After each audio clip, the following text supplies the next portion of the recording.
So ito nga pala ang another set ng cast para sa ating silicone wheel sa ating sumubot V3. As you can see, ay may iba't iba tong softness and hardiness.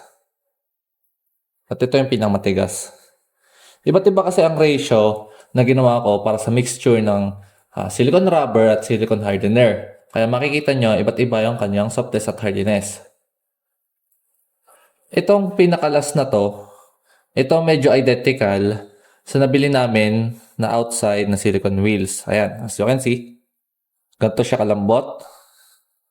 At ganoon lang din to kalambot. Parehas din sila ng texture. Compare dito sa iba, na katulad nito, na matigas. Ayan, as you can see, bago natin siya matupi. Hindi katulad nito, mabilis lang. Konting effort lang. Ito, bago. Tigas kasi. Ito, medyo lang. And ito yung talagang same texture niya.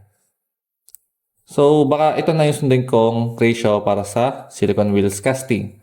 Kaya kung gusto nyo pa ng update para sa ating sumubot version 3, stay tuned lang sa ating channel.